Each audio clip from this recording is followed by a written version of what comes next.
Les livres des Actes, chapitre 26, à partir du verset 1. Agrippa dit à Paul, il t'est permis de parler pour ta défense. Et Paul, ayant étendu la main, s'est justifié en ces termes. J'estime heureux, roi Agrippa.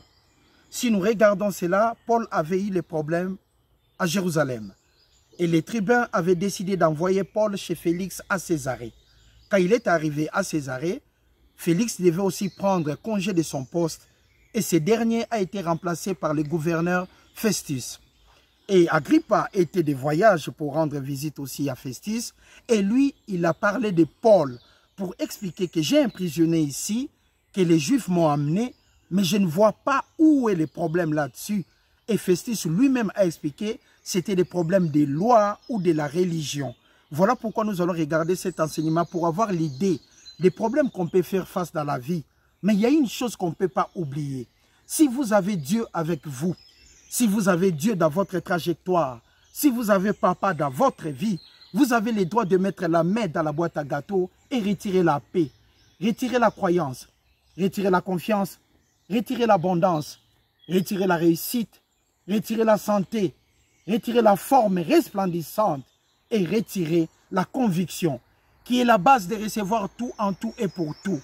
Nous sommes des enfants de Dieu, nous sommes des croyants. Paul a décidé dans sa vie d'enseigner la parole. Il a décidé dans sa vie que la parole reste et restera toujours la priorité une. Mais comme il s'est trouvé dans une société où les gens contredisaient la réalité de la vie et de la parole et que lui gardait toujours sa ligne, voilà le problème qu'il a rencontré. Mais dans cette section de l'Écriture, nous comprenons que nous ne sommes pas de ceux qui se retirent pour se perdre, mais nous avons la foi, la croyance, la confiance pour sauver nos âmes. Bienvenue à la conférence Une heure pour Dieu, la croyance authentique. Les versets 23. Il est en train d'expliquer, savoir que Christ souffrirait et que ressuscité le premier d'entre les morts et annoncerait la lumière au peuple et aux nations. Comme il parlait ainsi, pour sa justification, Festus dit à haute voix, « Tu es fou, Paul !» Parce que Paul parlait d'une vérité qui était inébranlable, qui était la parole de Dieu. Il a parlé du retour de Jésus-Christ pour que les gens comprennent que Christ en nous, c'est l'espérance de la gloire. Il parlait de l'avenir. Paul ne parlait pas du présent. Il parlait d'une réalité qui pouvait permettre à l'humanité d'aller de l'avant. C'était une vérité inébranlable. Voilà pourquoi il s'est tenu debout pour parler de la parole.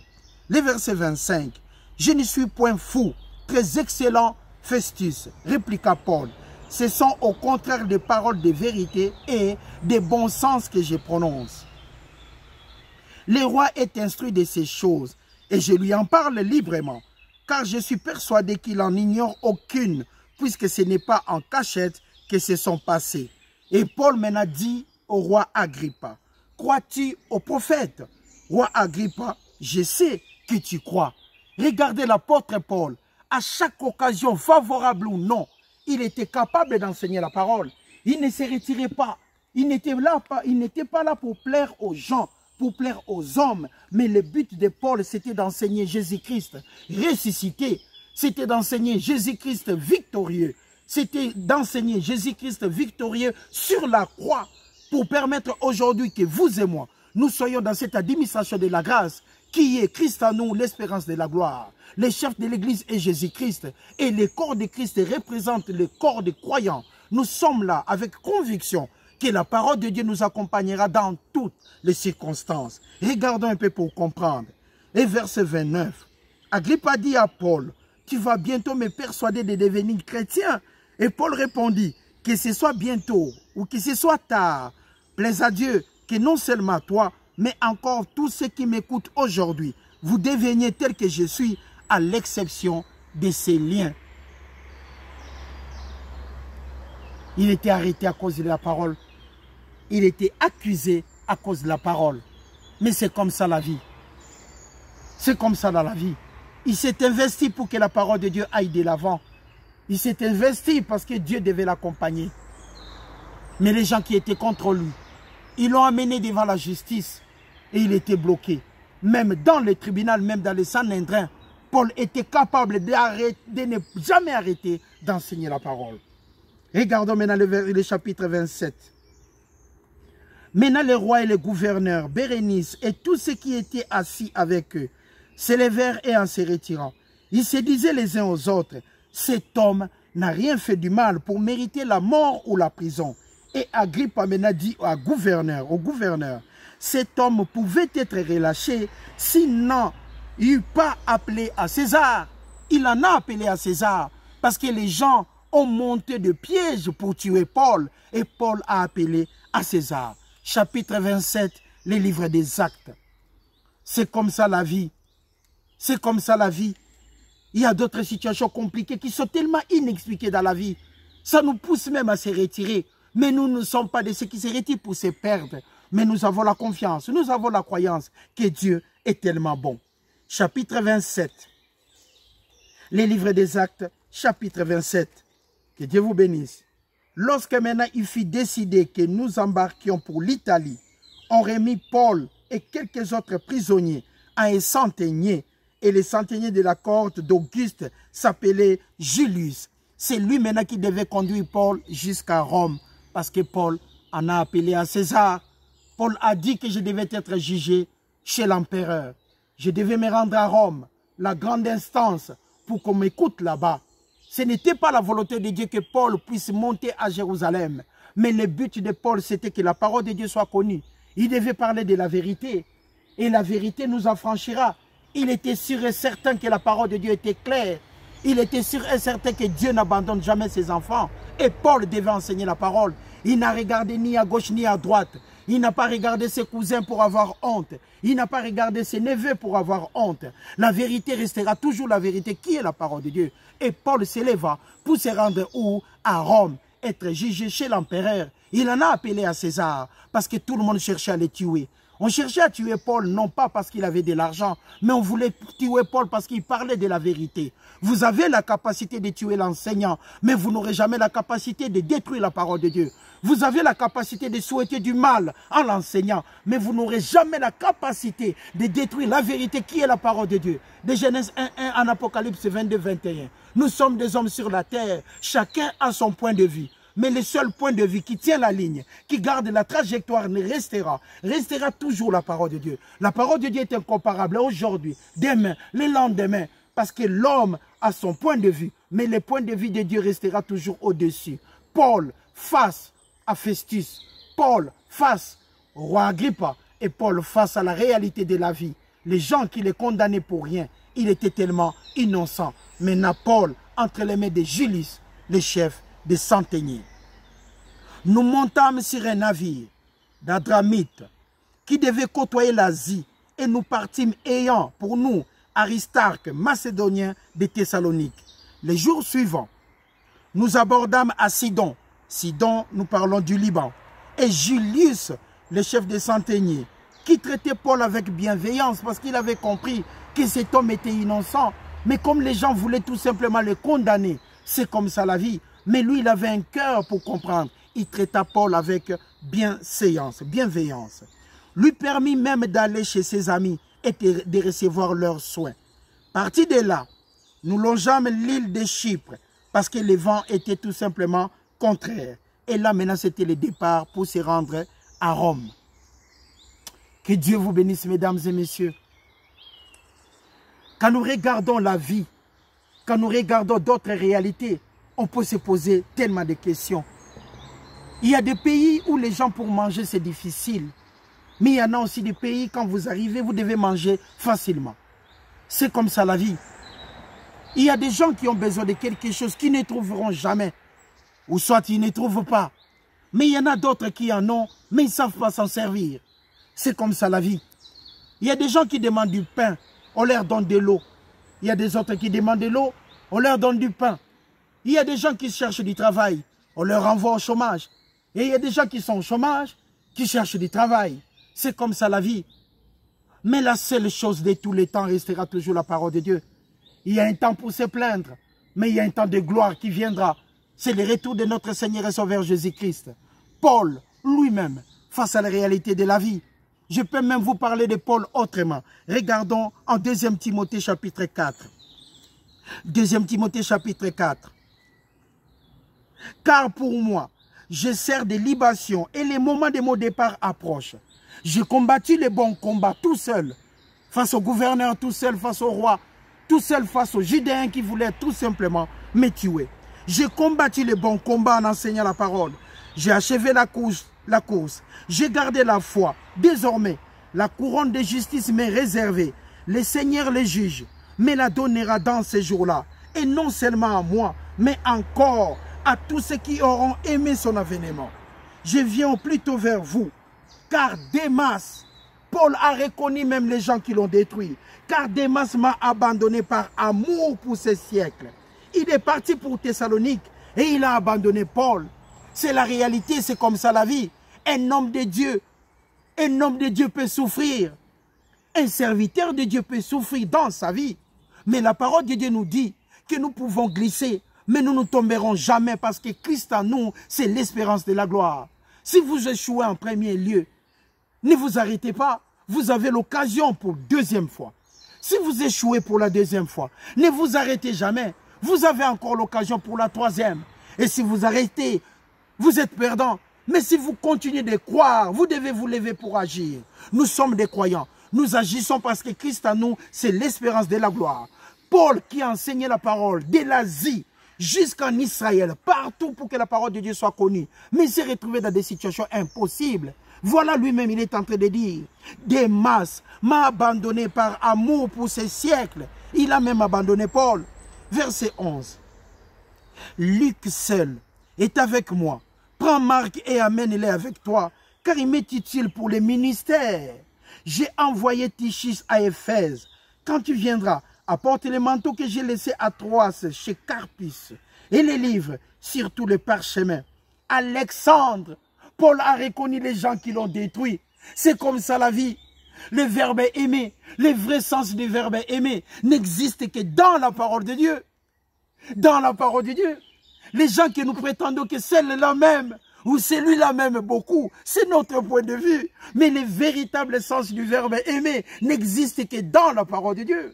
Ou quand nous conjuguons le verbe aimer selon la parole, c'est ça la réalité authentique du verbe aimer. C'est comme ça la vie, la réalité. L'homme juge ce qu'il voit malheureusement, mais Dieu voit le cœur. Dieu voit le cœur. Il est omniscient, omnipotent, omniprésent. L'échec fait partie de la vie, parce que la vie est faite pour vaincre. La vie est faite pour vaincre. Nous ne sommes pas de ceux qui se retirent pour se perdre, mais nous avons la foi, la croyance pour sauver nos âmes.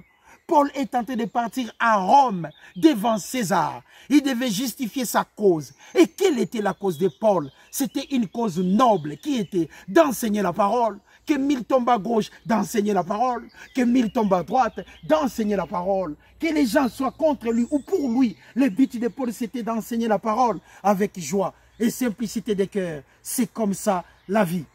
C'est comme ça la vie. L'homme qui se confie dans l'homme sortira le main sur la tête.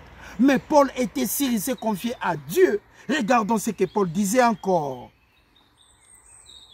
Quand tu viendras, apporte le manteau que j'ai laissé là-bas à Troas, chez Carpus, et les livres. Surtout, n'oublie pas les parchemins. Alexandre, le forgeron, qui était aussi avec Paul, m'a fait beaucoup de mal. Et le Seigneur lui rendra selon ses œuvres. Et le Seigneur lui rendra selon ses œuvres. J'ai combattu les bons combats, mais Paul était aussi accompagné par des gens qui ne l'aimaient pas. Les gens là n'aimaient pas Paul, mais c'est comme ça la vie. Quand vous regardez à votre droite, vous dites que ça c'est mon frère, mais le lendemain, vous êtes persécuté et vous regardez la personne qui tient le couteau. C'est ce frère-là qui vous trahit. C'est la réalité de la vie. Et Paul a précisé, Alexandre le forgeron m'a fait beaucoup de mal. Paul n'a même pas dit qu'il m'a fait du mal, mais l'apôtre Paul a précisé, il m'a fait beaucoup de mal. Ça veut dire qu'Alexandre le forgeron n'a même pas permis à Paul d'avoir la paix pour enseigner la parole. Je sers des libations, j'ai combattu des bons combats, mais face à des problèmes, il y a eu des gens qui m'ont mal accompagné, qui étaient avec moi, mais qui n'avaient pas de même pensée que moi. Démas est parti, il m'a encore abandonné, parce qu'il avait l'amour de ces siècles. Démas aimait d'autres choses. Alexandre le forgeron aussi faisait sa vie. Ils m'ont tous abandonné. Et celui-là, il m'a fait tellement beaucoup de mal. Parce qu'il a empêché Paul d'aller de l'avant. Christ en vous l'espérance de la gloire. Comptez sur Dieu, mesdames et messieurs, vous allez vous en sortir. Appuyez-vous sur Dieu. Prenez Dieu comme étant le dénominateur commun. Prenez Dieu toujours en première position dans vos vies. Ne vous confiez jamais à un homme. Vous sortirez le main sur la tête. Dieu est amour et sa parole est incontournable. Paul, face à César, direction Rome. Que Dieu vous bénisse. Chapitre 27, les livres des actes. Bienvenue à la conférence 1 heure pour Dieu, la croyance authentique. C'est comme ça la vie. Les livres des actes. Dernièrement, ça fait plus de 5 ou 6 ans, j'avais un ami, en passant ici à Lausanne, il a trouvé un portefeuille par terre. Il a ramassé le portefeuille, il l'a amené à la police. La police a enregistré son nom parce que quand vous ramassez quelque chose et que le propriétaire, au moment où il vient, il peut être reconnaissant pour vous dire, écoutez, je vous donne un pourboire parce que vous m'avez rendu service. L'ami a pris le portefeuille, il l'a amené à la police l'a enregistré. Après une semaine, la police lui a rappelé, il faut passer ici, au bureau. Il est passé au bureau, il y avait une plainte contre lui. Il ne comprenait pas. Mais pourquoi il y a une plainte contre moi? Non, le propriétaire du portefeuille a dit qu'il avait 2000 francs, qui représentent à peu près 2400 $ dans son portefeuille.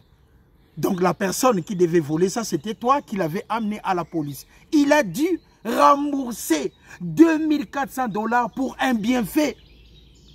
2400 $ pour un bienfait. Il a ramassé le portefeuille. Il l'a amené à la police pour aider les propriétaires. Mais ce dernier a dit qu'il y avait 2400 $ à l'intérieur. Or, il n'y en avait rien. C'est comme ça la vie. Il a pleuré des mois et des mois. Parce que 2000 francs ici en Suisse, ça représente énormément d'argent. On se réveille le matin, on travaille comme il se doit. À la fin du mois, quand vous avez votre salaire, vous regardez à gauche et à droite. Mais nous savons que la reconnaissance, l'adresse exacte de la reconnaissance n'existe que dans la parole. Il a posé un bon acte, mais il a été aussi condamné. C'est comme ça la vie. Paul n'avait insulté personne. Même le roi Agrippa, il a dit, cet homme n'a rien fait de mal pour mériter la mort. Mais les Juifs étaient là pour dire qu'il devait être tué. Parce que lui, il a touché là où il ne fallait pas toucher. Mais en réalité, il n'y avait aucune faute. Même les tribunaux l'ont sauvé. Mais Paul était toujours dans ses chaînes. Enchaîné pour Dieu. Maltraité pour Dieu.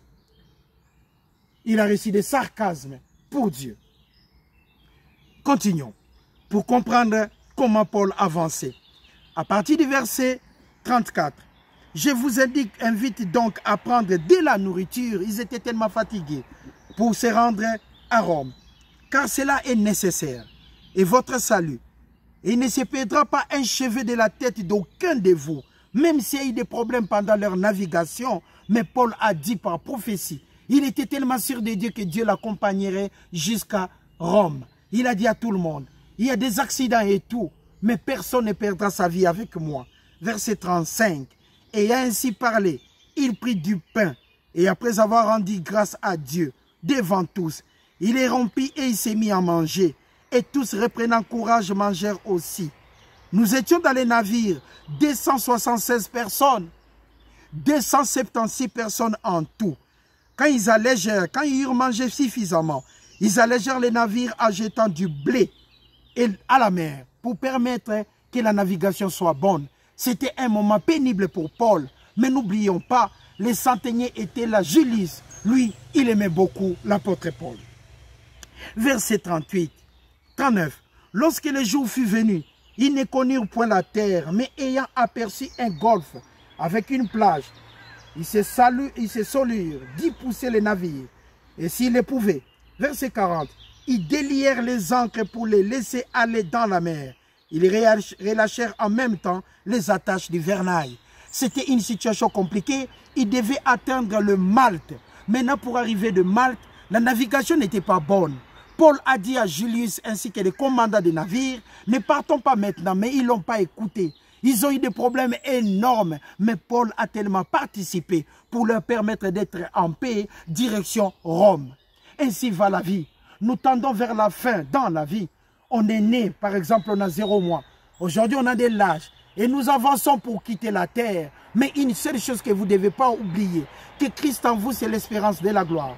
Quand vous avez Jésus-Christ dans votre vie, vous représentez le maximum. Mais tout ce que l'homme peut te donner dans la vie, restera toujours temporaire. La seule chose définitive dans la vie est la parole de Dieu. La seule chose définitive dans la vie est Dieu. La seule chose qui pourvoit tous nos besoins est la parole. La seule chose qui ne peut jamais vous abandonner et vous retirer, vous amener dans une situation compliquée, restera toujours la parole. Maudit soit l'homme qui se confie dans l'homme, mais heureux l'homme qui se confie à l'Éternel des armées. Paul, direction Rome, en fait d'expliquer sa situation à l'empereur, à César, à l'empereur César. Mais Paul était confiant parce qu'il n'avait rien fait du mal. Mais Dieu devait l'accompagner. Christ en vous restera toujours l'espérance de la gloire. Maudit soit l'homme qui se confie dans l'homme. Paul, avec des problèmes incroyables, tout le monde était contre lui, mais il n'était pas voleur. Tout le monde était contre lui, mais il n'était pas voleur. Il n'avait fait aucun mal. Il n'enseignait que la parole de Dieu, avec joie et simplicité de cœur. Qui peut te soutenir? Qui peut te soutenir quand tu parles de la vérité? Qui peut t'épauler quand tu parles de Dieu? Les gens cherchent là où il y a de l'argent. Les gens cherchent là où il y a du bonheur. Les gens cherchent là où il y a tout et tout, en tout et pour tout. Mais la vérité finira par triompher. Et qu'est-ce que la vérité? La vérité est la parole. De Genèse 1:1 en Apocalypse 22:21. Que Dieu vous bénisse. Verset 31. Paul dit aux centeniers et aux soldats, si ces hommes ne restent pas dans les navires, vous ne pouvez être sauvés. Alors les soldats coupèrent les cordes de la chaloupe et laissèrent tomber.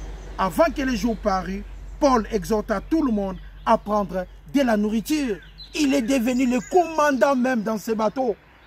Et pourtant, il y avait Julius qui était le centenier, le chef des centeniers, qui devait l'aider. Mais Dieu est tellement bon.